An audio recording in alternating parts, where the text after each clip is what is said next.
Good evening, Chair and board members. My name is Jason Redula, and I'm the Acting Enforcement Chief and Division Administrator for DLNR's Division of Conservation and Resources Enforcement.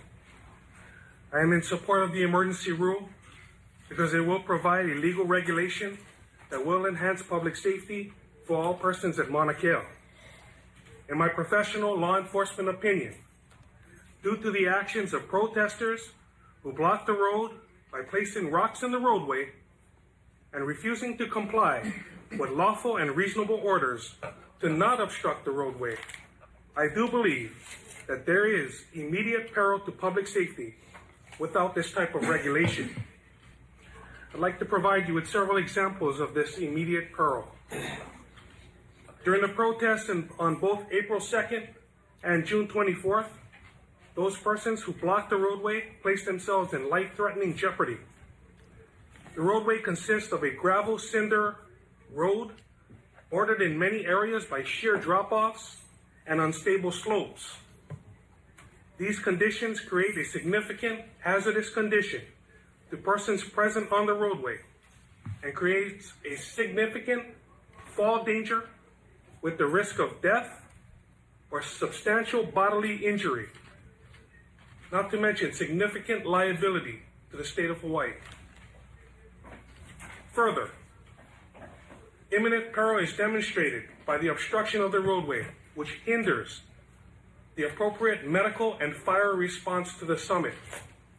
Fire trucks and ambulances cannot pass obstructed roadways that are filled with boulders and rocks, and furthermore, fire trucks cannot access this. On June 24th, I actually observed the ahu and rock walls that were placed in the road. These obstructions were placed on the roadway, creating a very unsafe condition to motorists. Vehicles that wanted to pass these obstructions would have had to drive precariously close to the sheer edge drop-offs on the shoulder of the road.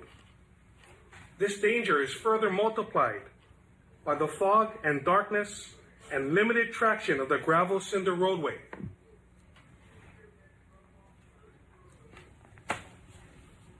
The environmental and terrain conditions, coupled with the non-compliance of many protesters, also places our DOCARE officers in very dangerous situations.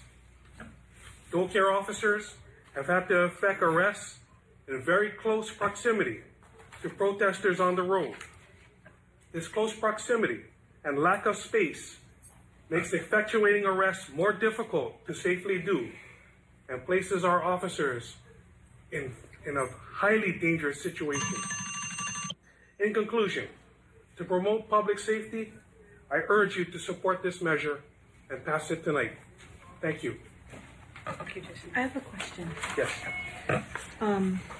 So, understand about the blocking of the road as a public safety issue. How does the 10 p.m. to 4 a.m.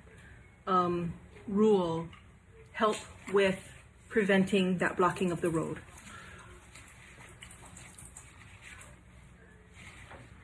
In my professional law enforcement opinion, and I'm not a lawyer, so in my layman legal law enforcement opinion, this type of restriction will minimize the presence of persons in the area and thus will create a more safe environment for vehicles to pass and transit through just by the reduction of the amount of people in the area. Thank you. Thank you. I got Sorry. one question. Follow mine. You were there? Yes, sir, I was there on June 24th. Okay, and that's your observation, personal observation. Yes, sir, it is. And then you're the boss. Yes, sir, I am the chief. Okay, thank you. Thank you. Emiliana Kamai.